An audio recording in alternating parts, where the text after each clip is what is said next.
श्री प्राणनाथ प्यारे की जय। श्री सद्गुरु महाराज जी की, श्री प्रणाम धाम की, सर्व सुंदर साथ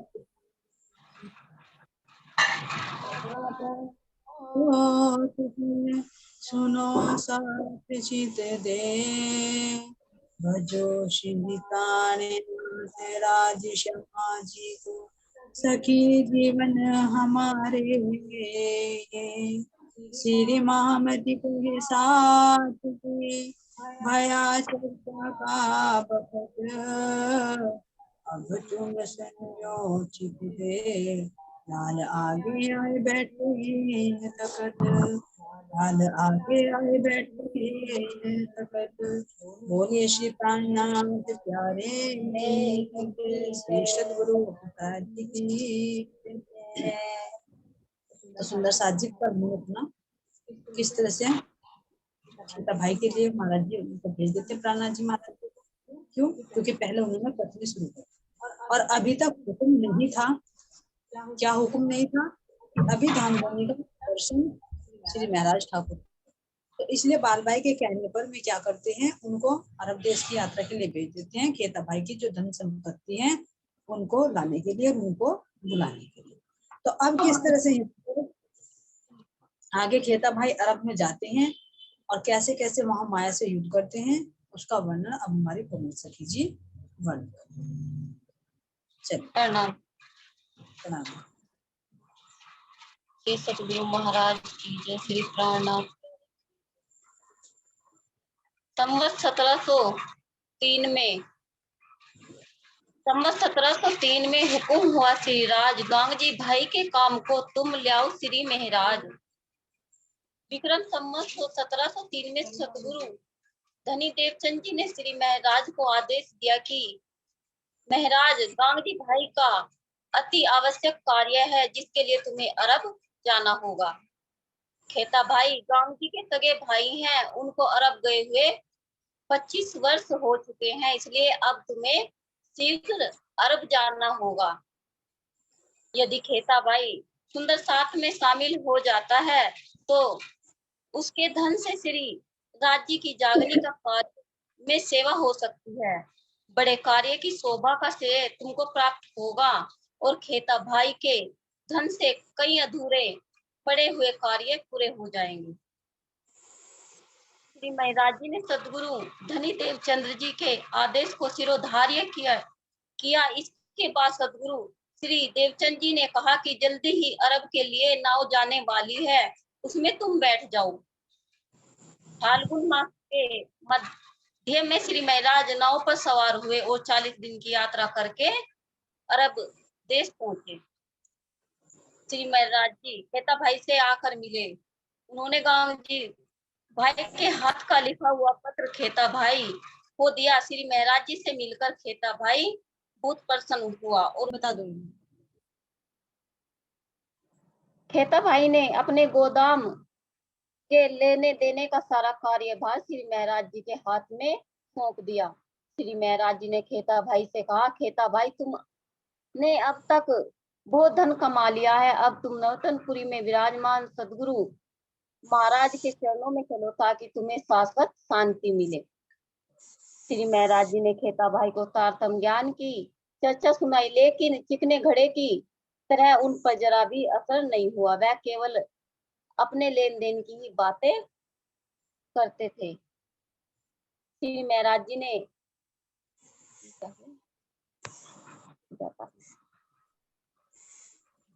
बताया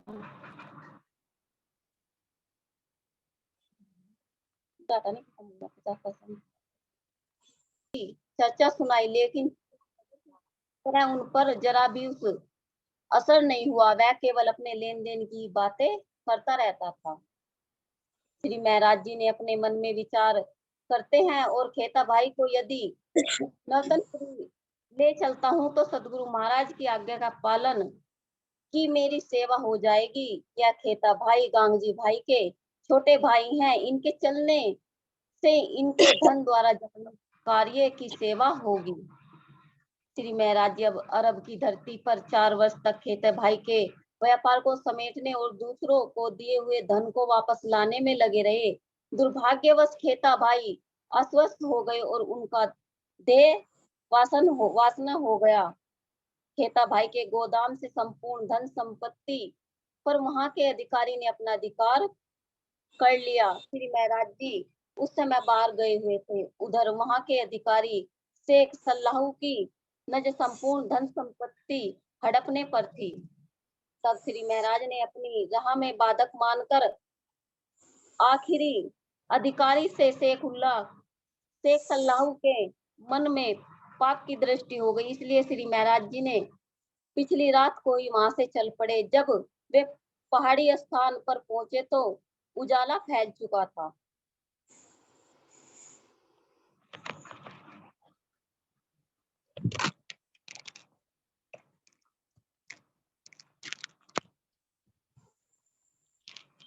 यहाँ से चलकर श्री महराज जी मस्तक पहुंचे। वहां उस समय इस्लाम के सर्वोच्च अधिकारी खलीफा रहा करते थे। श्री महराज जी ने वहां 2 महीने तक खेता भाई की संपत्ति वापस दिलाने के संबंध में निवेदन किया, लेकिन किसी ने भी उस पर ध्यान नहीं दिया।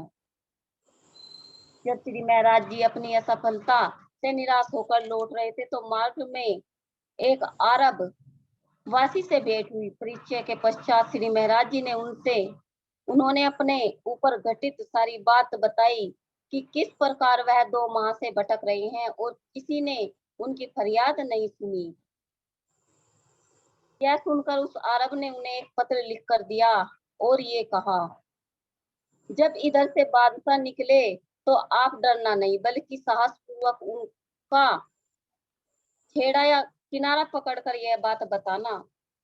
मेरे ऊपर खेता भाई का जो उत्तरदायित्व था वह मैं आपके ऊपर छोड़ रहा हूँ। यदि आप सही न्याय नहीं करते तो अल्लाह ताला जब रोजे ए महशर के दिन अपराध के मैदान में न्याय के तख्त पर बैठेगा तो उस दिन मैं अवश्य अल्लाह ताला के हुक्म से न्याय पालूंगा। जब बादशाह नमाज पढ़ने के लिए मस्जिद जा रहा था उस समय महराज मार्ग में खड़े थे। उन्होंने दौड़कर बादशाह के जामे का दामन झटक दिया जिससे जामे की कस टूट गई। बादशाह की सुरक्षा व्यवस्था बहुत ही कठोर थी। सभी सैनिक महराज जी की तरफ दौड़ पड़े। बादशाह ने उन सबको रोक दिया और महराज से कहने लगे, तुम अपनी समस्या बताओ कि तुमने ऐसा क्यों किया। मैं स्वयं अपने कानों से सुनना चाहता हूँ। बेटे डरो नहीं, तुम अपनी सारी बात कहो।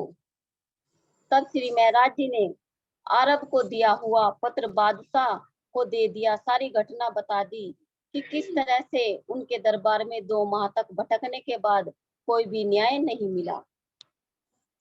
मेरे ऊपर खेता भाई का न्याय कराने का जो उत्तरदायित्व था वह मैं आपके ऊपर सौंप रहा हूँ। बादशाह, यदि तुमने सच्चा न्याय नहीं किया तो अल्लाह ताला के हुक्म से मैं आपसे अवश्य इसका प्रतिफल का हिसाब लूंगा। जब अल्लाह ताला न्याय के दिन सारी सृष्टि का न्याय करेंगे उस समय आप भी खुदा की दृष्टि में एक अपराधी के रूप में होंगे और मैं अल्लाह ताला की इच्छा से उनके सामने आपका दामन झटक कर अपना न्याय करवाऊंगा। यह सुनकर बादशाह ने उत्तर दिया कि इस तरह के वचन बहुत खुशनसीबी से सुनने को मिलते हैं। ऐसा लगता है कि कयामत का समय आ गया। उसने अपना दामन झटक कर आकाश की तरफ देखा, अल्लाह ताला से अर्जी करते हुए कहने लगा, या अल्लाह, कयामत के दिन की इतनी ऊंची बातें आज तक किसी ने मुझको नहीं कही थी। श्री महराज जी कहने लगे, हे बादशाह, मैं आपसे इतनी बातें नहीं कहना चाहता था, लेकिन मेरे ऊपर अत्याचार हुआ है। मैं आपके दरबार में भी 2 माह तक भटकता रहा हूँ। जब किसी ने मेरी बात नहीं सुनी तो मुझे मजबूर होकर आपके आगे फरियाद करनी पड़ी। बादशाह ने कहा, अल्लाह ताला के हुक्म से मैं तुम्हारा इंसाफ अवश्य करूंगा। तुम्हारे भाई का ध्यान तुम्हें अवश्य दिला दूंगा। तुमने दामन झटकने का जो गुनाह किया है उसे भी माफ कर दिया।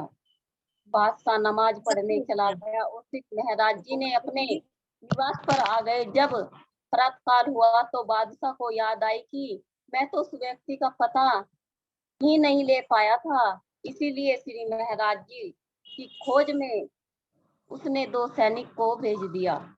बादशाह ने उन सैनिकों को यह कहा कि उस व्यक्ति को ले आओ जिसने नमाज पढ़ने के लिए जाते समय मार्ग में ही मेरा दामन झटक दिया था। सबसे पहले उस व्यक्ति का ही न्याय करूंगा, क्योंकि उसने न्याय के लिए खुदा का वास्ता दिया था। तो ये दोनों सुल्तान जो है इनकी बातों से क्यों इतना प्रभावित हुआ है कि जो इसका जी गुनाह भी माफ कर। ये सुल्तान जो था महाराज जी की बातें सुनकर इतना प्रभावित क्यों हुआ, जो इन्होंने गुनाह भी माफ करते फिर बातें भी करना चाह रहा है। ये जी जो उन्होंने अल्लाह ताला का वास्ता दिया ना, ये उससे प्रभावित हुआ कि आज तक ये बात तो अल्लाह ताला की किसी ने बताई ही नहीं थी, जो कजा के दिन, कयामत के दिन ऐसा होगा। इस बात और से ज्यादा प्रभावित हुआ। ये किसके शब्द थे कहे हुए? ये ये शब्द शब्द किसने कहे थे? हाँ, कि तुम्हें ये ऐसे ऐसे शब्द कहना राज जी है। ने कहे थे। ये शब्द श्री राज जी ने हाँ, तो भेष बदल के ही तो आए थे। हाँ, तो पीछे से क्लियर करके चलो कि जो आरबी वेश में आए थे, जिन्होंने कहा था कि तुम ऐसे ऐसे करना, जब नमाज वहां पर नमाज अदा करने के लिए जाएगा सुल्तान, तो तुम उनसे ये बातें कहना। तो ये राज्य महाराज जी ने प्रथम दर्शन दिए देव प्राणनाथ जी महाराज जी को, जैसे देवचंद जी महाराज जी को उसमें मरुस्थल में दिए थे ना दीवान रूप में, इसी तरह से ये प्राणनाथ जी को सर्वप्रथम दर्शन। अरब 3 में दर्शन दिए थे होते हैं, 3 दर्शन ही प्राणनाथ जी महाराज जी को होते हैं। जी। तो ये प्रथम दर्शन दिए, जैसे देवचंद जी महाराज जी जब रेगिस्तान में रास्ता भूल गए थे तो उन्हें बारात से मिलाया, तो इसी तरह से यहाँ पर अब जब कोई फरियाद नहीं सुन रहा तो ये आरबी वेश में राज्य महाराज जी ही आए हैं और उन्होंने खुद कहा कि जब न्याय का दिन होगा तो तुम ये बातें उनसे कहना। तो एक बात बताइए, राज्य महाराज जी कहे हुए शब्द किसको अटैच नहीं हुए? सबको होंगे जी। राज्य महाराज जी ने आवेश रूप से आकर प्राणनाथ जी महाराज जी को ये बताया कि तो ऐसे ऐसे कहना, और जब इन्होंने शब्दों का उच्चारण किया तो उन शब्दों के अंदर राज्य महाराज जी का जोश था, आवेश था। तो वो आवेश जब उस सुल्तान के दिल को छुआ तो उस बात को उन्होंने ज्यादा इंपोर्टेंस दी, इसलिए कहा कि तेरा गुनाह भी माफ कर रहा हूँ, तूने मेरा ये झटका है। और फिर अगले दिन उसको बुलाया भी कि उसको बुला कर लाओ, क्यों? क्योंकि उन शब्दों में इतना बल है कि वे उसकी आत्मा को छू गए और उसे लगा कि हाँ ये कयामत की बात कर रहा है, तो ये ऐसी तो बातें किसी ने की नहीं, वास्तव में की ही नहीं, क्योंकि धामधनी की बातें कौन कर सकता। तो धामधनी राज्य महाराज जी ने ही यहाँ पर आरबी वेश में सतगुरु महाराज जी को दर्शन दिया और दर्शन देकर ये शब्द कहे। जब महाराज ठाकुर जी ने सब उसको सुल्तान को कहे तो ये उसकी आत्मा को छू गए, उसे लगा कि हाँ ये खुदा के कहे हुए शब्द है, तो इसलिए उन्होंने ज्यादा महत्व उनको दिया। फिर उसको क्या किया, बुला कर लाए कि उसको बुला कर लाओ। कौन था वो जिसने मेरा दामन झटका और जिसने कयामत की बात की थी? तो अब उनसे बातें की, तो अब बुलाकर आगे के पर्सन चले, क्लियर करके चलिए जो पॉइंट छिपे हुए हैं जी।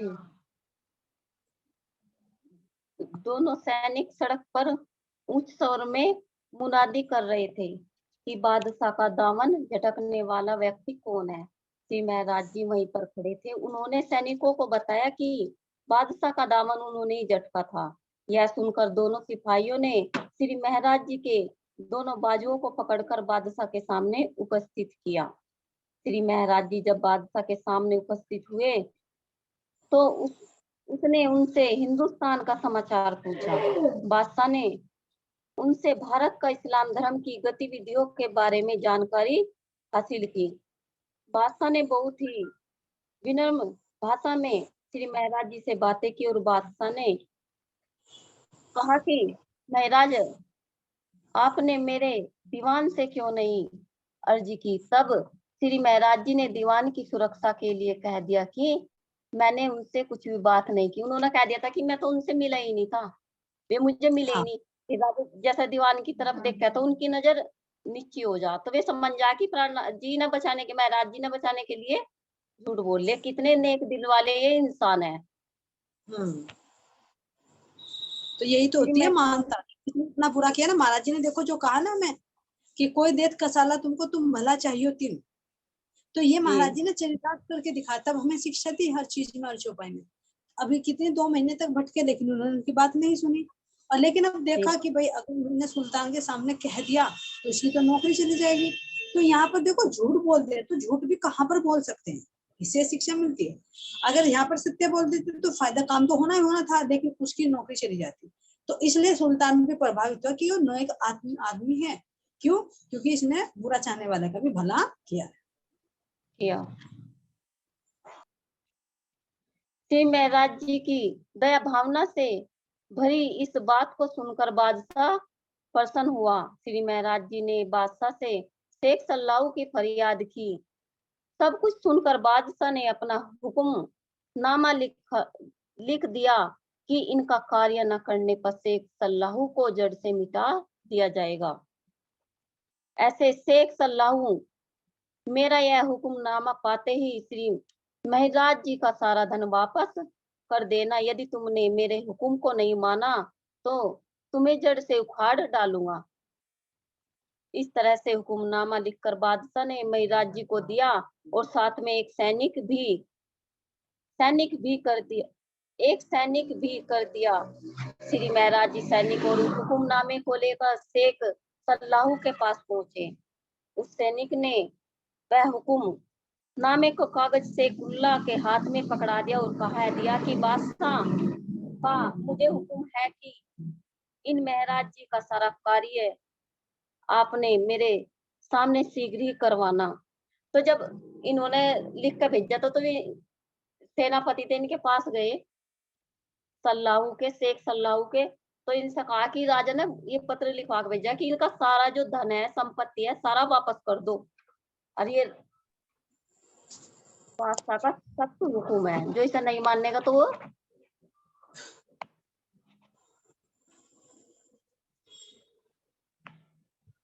उस सैनिक ने वह हुक्मनामे का कागज शेख सल्लाहू के हाथ में पकड़ा दिया और कहा दिया कि बादशाह का मुझे हुक्म है कि इन महराज जी का सारा कार्य अपने सामने शीघ्र करवाना। यह सुनकर शेख सल्लाहू ने बादशाह के डर से गोदाम की चाबी दे दी और बिना देखे जब्त की हुई सारी संपत्ति लाकर श्री महराज जी को सौंप दी। तो जब श्री महराज जी को जब सारी संपत्ति सौंप दी थी इन्होंने, तो वे बहुत खुश हुए थे संपत्ति को वापस पाकर। खेता भाई के देह त्याग की बात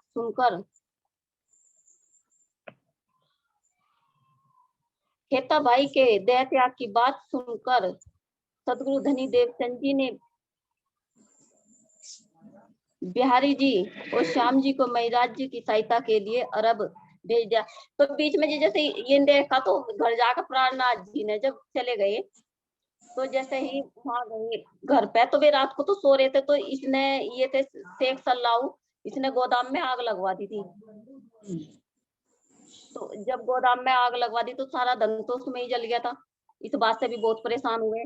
फिर इन्होंने पत्र लिखा था देवचंद्र जी को, तो उन्होंने इनकी मदद के लिए बिहारी जी को, श्याम जी को भेजा था उधर से।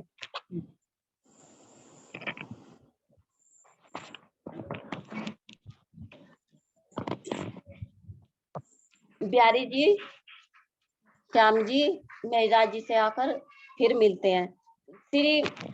तब श्री महराज जी ने उन दोनों को बची हुई संपत्ति का सारा हिसाब किताब सौंप दिया। वह प्रतिदिन जो लेन देन करते थे उससे भी उन्होंने उनके सामने रख दिया, ताकि वे सारे धन की वास्तविकता की जांच कर सके।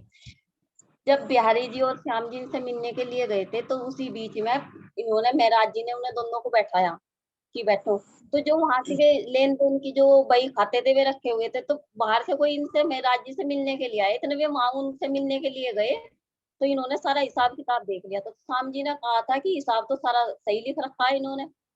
तो बिहारी जी ने कहा कि जब इन्होंने सारा हिसाब सही लिख रखा तो हम उन्हें सतगुरु महाराज जी का सही बात नहीं बताने के, उन्हें कह देंगे कि इन्होंने तो चोरी कर ली, सारी संपत्ति हड़प कर ली, जो बचा हुआ धन था वो उन्हें दे दिया था बिहारी जी को ले जाने के लिए।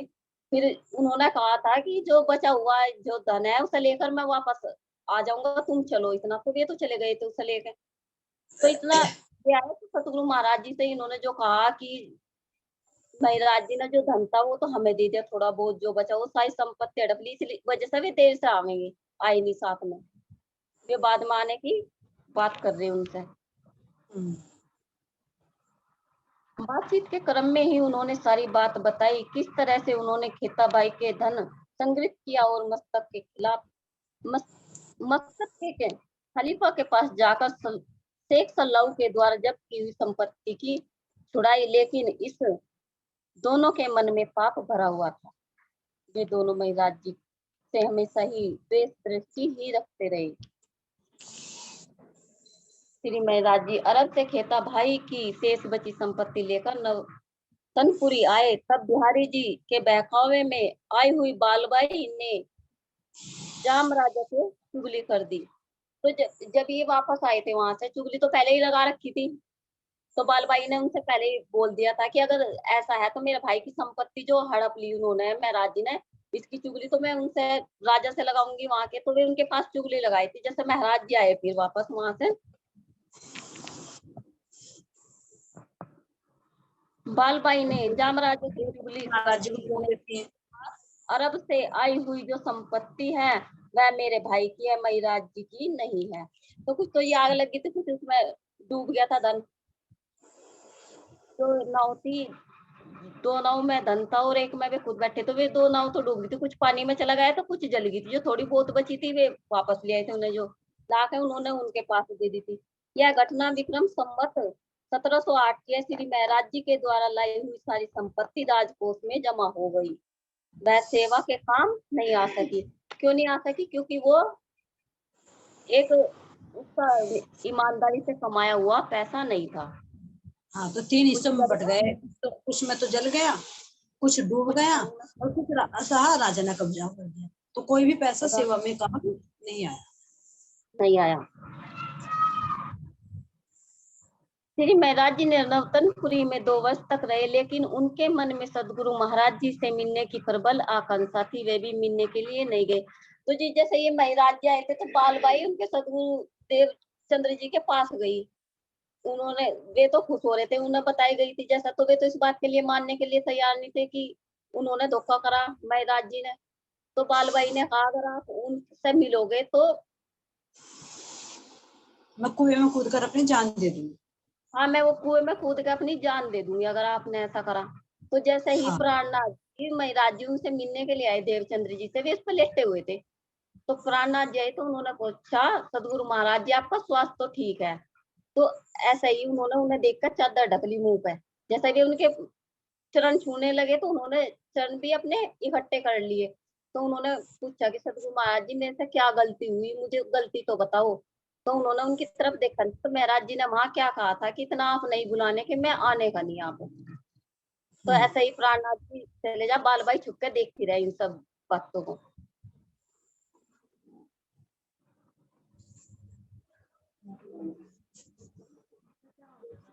नौतनपुरी में अपने घर पर रहते हुए सतगुरु के वियोग में अनेक प्रकार का विलाप करते रहे, किंतु श्री निजानंद स्वामी की तरफ से कोई बुलावा नहीं आ रहा था, इसलिए भी नहीं जा रहे थे। ऐसी स्थिति में दोनों का मिलन कैसे संभव हो सकता था? तो यहाँ उनके पर अंदर देवचंद महाराज जी जब सब कुछ जानते थे, उनके अंदर तो राज्य महाराज जी विराजमान थे, फिर उन्होंने प्रणाम क्यों नहीं स्वीकार किया? जबकि उनकी अंतरात्मा भी नहीं मानी थी कि मेरे इंद्रावती सखी है ना मेराज ठाकुर ऐसा नहीं कर सकते, तो फिर उन्होंने जी प्रणाम क्यों नहीं किया? वो जी जैसे एक कारण बनाया था, जैसे ऐसा ना करते तो उन्हें विरह कैसा होता प्राणनाथ जी को। हाँ, एक विरह का भी कारण था, फिर जागनी कैसा होती, कसौटी थी उनके लिए भी, हाँ, प्राणनाथ जी कसौटी के थी। लिए। और फिर जब माया का युद्ध भी होता है ना, तो माया के युद्ध के रूप में भी आई, तो सतगुरु महाराज जी को तो सब पता था, लेकिन फिर भी एक मर्यादा के लिए, क्योंकि यहाँ गांगजी भाई के यहाँ रह रहे थे और ये गांगजी भाई जी की बहन थी, है ना, जी उधर से अरब देश से खेता भाई भी आए हुए थे। तो कुछ स्थिति ऐसी बन जाती है लौकिक में भी कि जहाँ हम कुछ कह नहीं पाते, हाँ, तो जैसे वहां कि चुप रहना ही पड़ता है। तो इसलिए देवचंद जी महाराज जी ने यहाँ पर चुप रहना ही उचित समझा। भाई अंतरात्मा तो ये पता था कि मान लीजिए ये भाई देव प्राणनाथ जी ये ऐसे तो नहीं कर सकते महाराज ठाकुर जी, जानते थे वो अंदर तक कि उनके अंदर तो साक्षात राज्य महाराज जी विराजमान थे, लेकिन एक लौकिक बाह्य बंधन आ गया था कि बालबाई नहीं, तो फिर बालबाई कैसे समझते? मुझे पता कि देवचंद में तो निर्मल है, लेकिन बालबाई की जिद है अगर ये मर गई तो मेरे सिर पे बोझ आ जाएगा। तो यहाँ जी पर क्या हुआ, उन्होंने चुप रहना उचित समझा। और इसका जब बातूनी रहस्य ये धामधनी है जो तुमने ले रखा था, तो यहाँ पर एक विरह दिखाना था, विरह करवाना था, वो पात्र बनाने थे क्योंकि नहीं तो अगर आ जाते थे फिर वही जिद करते कि भाई मुझे परमधाम क्यों नहीं दिखाई देता। लेकिन अभी हाँ विरह कराना तो 9 साल का विरह है, तो इसलिए फिर ये कारण बन गया कि देवचंद जी महाराज जी उनके प्रणाम स्वीकार नहीं करते। नहीं किया। फिर इधर महाराज ठाकुर जी के अंदर भी वो विचार उठ जाता है, एक मैं खड़ी हो जाती है जिसके आगे जाकर खंडन करते हैं कि जब मेरे देवचंद जी महाराज जी ने, मान लीजिए मेरे सतगुरु महाराज जी ने प्रणाम नहीं ली, तो मैं मुझे क्या कि जब तक ये मतलब मुझे बुलाएंगे नहीं, मैं तो निर्मल हूँ, मेरे अंदर तो कोई छल कपट नहीं है। और जब सतगुरु महाराज जी के अंदर राज्य महाराज जी विराजमान, तो वे जानते हैं सब कुछ। तो मैं जब निर्मल हूँ, निर्दोष हूँ, फिर भी मेरी प्रणाम स्वीकार क्यों नहीं कर रहे भाई? अगर मेरी गलती होती तो चलो मैं मान लेता, और मैं गया भी नहीं, गया भी मैं अपने सतगुरु की आज्ञा पालन करने के लिए, इन्होंने मुझे भेजा, जब भी तो मैं गया, नहीं तो मैं तो जाने वाला नहीं था। तो इनके हुक्म से तो मैं गया, और ये सब जानते हैं कि मैं निर्मल हूँ, और फिर भी मेरे से प्रणाम नहीं ले रहे हैं। तो उनके अंदर एक मैं खड़ी हो गई कि जब तक मुझे नहीं बुलाएंगे तब तक मैं इनसे मिलने अब नहीं आऊंगा। तो ये एक मैं खड़ी हुई, जिसका आगे जाकर खंडन करते हैं विधि में, जब षष्ठी चलती है तो उसमें करते हैं कि जिस तरह से हम रास में गए थे और श्री कृष्ण ने हमें उथले वचन कहे थे, तो हम क्या वापस ब्रज में आए लौट कर? नहीं है। तो उस समय उन्होंने कहा कि जिस तरह से हमने कहा कि हम नहीं जाएंगे, तो इसी तरह से मैं क्यों नहीं खड़ा रहा वहां पर?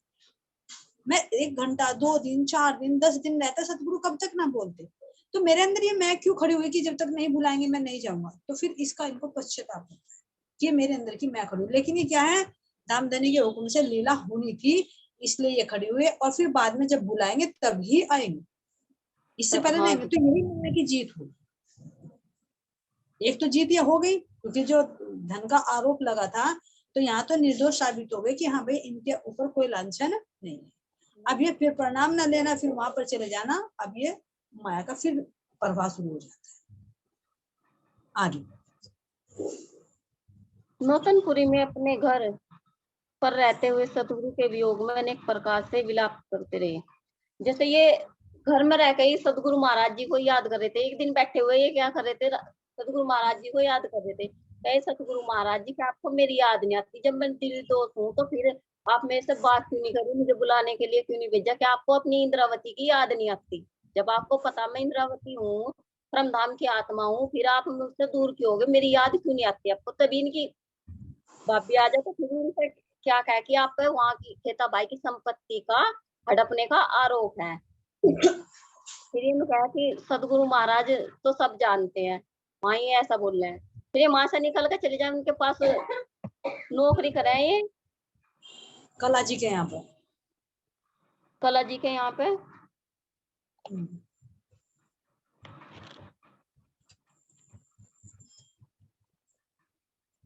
कला जी के यहाँ पर नौकरी करने लगते हैं, 2 साल तक हाँ करते हैं फिर। हाँ जी, नौतनपुरी से महिराज धरोल में कला जी के पास रहे। वहां जाकर उन्होंने कला जी से अपने लिए व्यवसाय की चाहना प्रकट की।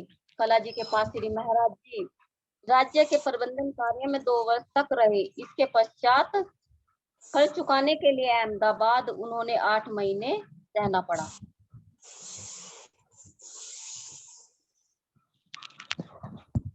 आगे वर्णन कीजिए, टाइम आ चुका, मैसेज आ चुका टाइम का।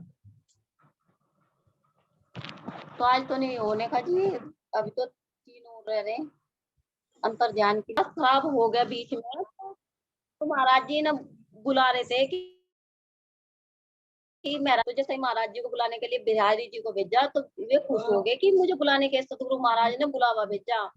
तो बिहारी जी कहने लगे कि सतगुरु महाराज जी का स्वास्थ्य खराब है, और अम्बल कस्तूरी मंगाई।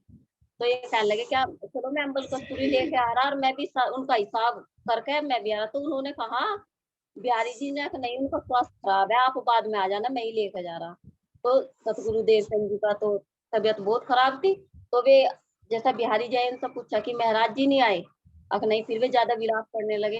कहने लगे कि मैं भी अगर महाराज जी नहीं आने के तो मैं परम धाम नहीं जा सकता, क्योंकि परम धाम के दरवाजे पे इंद्रावती सखी खड़ी रो रही। तो इस वजह से मैं उन्हें छोड़ कर नहीं जा सकता, क्योंकि इंद्रावती सखी सतगुरु महाराज से मिलने के लिए विलाप कर रही थी। वे तो वही तो धाम का दरवाजा था, उनके हृदय में विराजमान होना था सतगुरु। वो तो जैसे ही फिर बालबाई गई, तो बालबाई जाकर उनसे प्राणनाथ जी से माफी मांगे कि मैं नहीं राजा के पास चुगली करी। तो जैसे ही बालबाई की सुन के वे उनके पास आ जा सतगुरु महाराज जी के, तो सतगुरु महाराज जी फिर अपनी सारी वे बतावे, सतगुरु महाराज जी मुझे आपके बारे में किसी ने नहीं बताया कि आप इतने बीमार हो, मुझे तो कुछ और ही बताया गया था। तो जैसे ही फिर वे बोले सतगुरु महाराज जी कि अब आगे की जागनी आपके द्वारा ही होगी, मैं आपके धाम हृदय में ही विराजमान होकर आगे जागने का कार्य करूंगा। तो बिहारी जी को पति दे दे आत्मिक भौतिक आत्मिक बोध का वो उन्हें दे दे प्राणनाथ जी को। तो इस जाहिर तो इनका होगा बिहारी जी का। हाँ, तो यहाँ जब बुलाते हैं तो सतगुरु महाराज जी प्राणनाथ जी के साथ में 22 दिन रहते हैं, है ना। तो जी 22 दिन के बाद में यहाँ पर क्या होता है, एक बहुत गुव्य बातें होती है। इन गुव्य बातों के अंदर एक मेन सार बताते हैं देवचंद जी महाराज जी इंद्रावती सखी को, कि जो दो सखी हमारी शाकुंतल और सकुमार, उनकी जागनी तुम्हें जागृत करना है। और जब ये जागृत हो जाएंगे तो तभी सारे सुंदर साथ सारी आत्माएं जागृत हो जाएंगी। तो इन्हीं हुक्म का पालन करते करते फिर आगे बढ़ते रहते हैं, जागने के कार्य के लिए अग्रसर होते हैं। तो यहाँ पर सतगुरु महाराज जी अपना तन छोड़ देते हैं और तन छोड़कर कहाँ पर, श्री इंद्रावती जी के धाम हृदय में विराजमान हो जाते हैं। तो तभी कहते हैं कि मैं इंद्रावती के अंगे संगे, इंद्रावती मेरा अंग, जो अंग सौंपे इंद्रावती को तामे प्रेम में रमारू। तो यहाँ ये घोषणा कर देते हैं कि मैं कहाँ पर विराजमान हूँ, अब मैं इंद्रावती जी के धाम हृदय में हूँ। तो अब ये यहाँ पर दूसरा जामा धारण करना, जो पहले लिख देता ना कि रूह अल्लाह दो जामे धारण करी, है ना। तो एक देवचंद जी महाराज जी का, क्योंकि इनका समय पूरा हो चुका था, शरीर की लीला का संवरण करना था। तो यहाँ पर सतगुरु महाराज जी अपनी लौकिक लीला को संवरण करके और अपनी सारी शक्तियों को लेकर कहाँ पर, इंद्रावती जी के धाम हृदय में विराजमान हो जाते हैं। तो जी यहाँ से जैसे ही ये हाँ, जैसे ही इनका जागने कार्य के लिए धन इकट्ठा कराया, तो ये इनकी चुगली लगा दे उनसे राजा से, तो उन्हें उनके वे मंत्री नजरबंद कर लेते हैं अपने वहां से ले जाकर महल में, जहाँ पे तरसमानी अवतरण होती है हफ्ते में, वहां पे हाँ, इससे नजरबंद इससे पहले कारण बनता है ना, इससे पहले कारण बनता है, क्योंकि सतगुरु महाराज जी का धाम गमन हो जाता है। तो इसमें यहाँ पर कोई भी चर्चा वगैरह कुछ नहीं होती। तो फिर बाल भाई विचार करते हैं कि सतगुरु की ऐसी मान गाती तो खाली नहीं रहनी चाहिए, है ना। तो भाई किसी ना किसी को बैठाना चाहिए। तो बाद में जब बिहारी जी को बैठाते हैं, लेकिन इसी बीच जब 1 साल तक हो जाता है तो कोई भी चर्चा वगैरह में कुछ नहीं आते, सब अपने कार्यों में हो जाते हैं। जो 313 का 7 जगह थे, वे भी सब मतलब लौकिक कार्यों में भी हो जाते हैं। तो यहाँ पर फिर प्राणनाथ जी महाराज जी सोचते हैं कि मेरे सतगुरु की बरसी आने वाली है, यानी 1 साल पूरा हो चुका, तो मेला करने का विचार आता है कि क्यों मना मैं मेला करूँ। तो फिर करने यहाँ के लिए पर हाँ, यहाँ पर पैसा कमाते हैं, पैसा कमाकर फिर मेला करते हैं। बिहारी जी के लिए भी सुंदर सुंदर वस्त्र आभूषण खरीदते हैं, सुंदर साथ के भोजन की सामग्री भी करते हैं। लेकिन यहाँ पर फिर माया का दूसरा खेल शुरू हो जाता है, दूसरा जो युद्ध है। तो दूसरे युद्ध में भी क्या करते हैं बिहारी जी, फिर सोचते हैं इनके सामने चुगली लगा लेते हैं, क्योंकि जिसे जिम्मेदारी सौंपी थी वो धोखा दे देता है। वो बिहारी जी और बाल भाई के साथ जाता है, तो उनके पेपरों के ऊपर जो है वो गवर्नमेंट की छाप लगा देते हैं, और ये लगा देते कि महाराज ने तो छल किया है, क्योंकि नौकरी तो कर ही रहे थे वहां पर ये। तो उन्होंने छल किया, छल करके सारा पैसे इकट्ठा किया, तो वो धन भी वही हो जाता है और उसमें नजर कैद भी हो जाती है। जी। तो जी वहां पे जब इंद्रावती सखी को उसमें नजरबंद में ही बहुत ज्यादा वेरा हो जाए, ये दामदनी जब मैं आपकी आत्मा हूँ तो मुझे इतने दुख क्यों मिल रही है, मेरे साथ ऐसा क्यों हो रहा। तो ये ऐसा करते करते ये बेहोश हो जा, तो तभी श्री राज जी वहां पे आते हैं, तो इंद्रावती सखी उठ कर खड़ी हो जाती है इनकी आत्मा। तो फिर राज जी से बात करे, इंद्रावती सखी इतनी विरह क्यों कर। तो इंद्रावती सखी ये कहा कि मुझे तो इस बात का आभास ही नहीं हुआ, इस बात का कि आप मेरे अंदर ही विराजमान हो, ये तो मैंने कभी सोचा ही नहीं। तो उन्होंने कहा कि इस धन से धन का कार्य नहीं लेना था, इस धन से उसका आत्मिक रस और ज्ञान का कार्य लेना था। तो जब ये प्राणनाथ जी बैठे हैं वहां की तारतम वाणी का अवतरण हो, उसमें हब से की जान नजरबंद करके रखा है, हाँ नजरबंद में। फिर रास प्रकाश छठ ऋतु, हाँ, और कलश की 2 चौपाई, कलश की 2 चौपाई। यहाँ तक का होता है ना। यहाँ तक की वाणी उतर जाती है, फिर इनको फिर राजा वापस आ जाते हैं 1 साल के बाद। तो 1 साल तक का विरह होता है इनको यहाँ पर एकांत में। तो फिर यहाँ पर वो राजा वापस आ जाते हैं, जैसे रानियां होती है वहां पर। नहीं, जेल तो नहीं है, क्योंकि अगर जेल होती तो फिर रानियां क्या कर रही थी वहां पर। तो नजरबंद ऐसा है तो ना नहीं वहां। था कि राजा को तुरंत जाना पड़ गया था किसी कारणवश। तो जब वापस आते हैं, रानियों को दिखता है अरे इनके अंदर तो कोई दिव्य शक्ति है। जैसे वाणी का अवतरण होता है तो इनके भाई भी थे साथ में, तो उनके अंदर में भी प्रभावित होते हैं, जो कहा कि काले पत्थर भी ढूंढ हुए। है ना, वे भी पिघल गए। तो जब रानियों ने भी देखा कि यहाँ पर दूध बिलोने की भी आवाज आती है, रास की आवाज आती है, तो उन्होंने कहा कि ये तो कोई दिव्य महान पुरुष है जिनको तुमने नजर कैद कर लिया। तो फिर राजा सह सम्मान आते हैं और उनको सिरोताज बनाकर वापस लौटाते हैं और अपनी गलती के लिए माफी भी मांगते हैं। तो यहाँ पर भी माया से दूसरा जो युद्ध है यहाँ पर भी जीत जाते हैं। क्यों? क्योंकि यहाँ पर निर्भरता भी थी और दूसरा तारतम्य वाणी का अवतरण व प्रसाद के लिए। पिछले युद्ध में भी जीते थे, बालबाई ने चुगली लगाए थे, बालबाई खुद माफी मांगने के लिए आई थी, तो वहां पर भी जीत हुई। तो माया का ये दूसरा। तो यहाँ पर अब जब वाणी का अवतरण होता है, अवतरण होते होते फिर ब्रज में कैसे सूरता पहुंचती है राज के अंदर। तो सर्वप्रथम श्यामा जी का दर्शन करते हैं, फिर राज जी का दर्शन करते हैं और फिर सुंदर साथ के दर्शन करके वहां की लीलाओं को आत्मसात करते हैं। तो फिर इस तरह से जागने के बाद ये आगे बढ़ जाता है। तो यहाँ तक का पूरा आ जाएगा, ये विस्तार से तो बहुत होगा, इसके चौपाई ले लीजिए, प्रकरण 17 की 68 चौपाई।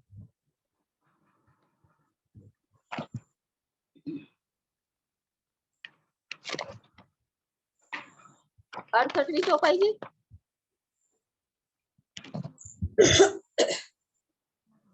मामत कहे ए मोमिनो, ए हादी मेहंदी इमाम, ताकि भी तक और कहो जो नूर दीन इस्लाम। श्री मामती जी कहते हैं कि हे साथ जी, श्री जी का यह स्वरूप हमारे लिए हादिया आखरुल इमाम मोहम्मद मेहंदी साहिब जुम्मा का स्वरूप है। अब इनके द्वारा होने वाली लौकिक लीला का मैं वर्णन करता हूँ, जो श्री निजानंद संप्रदाय का आधार है। हाँ, अब आगे कैसे वाणी का अवतरण होता है, कैसे फिर सुंदर साथ को प्रबोध देते हैं, हरजी व्यास का प्रसंग आएगा। जो 3 से 13 सुंदर साथ जागृत किए थे, वे माया में लीन हो गए थे, तो उनको जागृत कर करके कैसे सतगुरु महाराज प्राणनाथ जी महाराज जी फिर वापस धर्म में सम्मिलित करते हैं और यहाँ से जागने का कार्य शुरू कर देते हैं।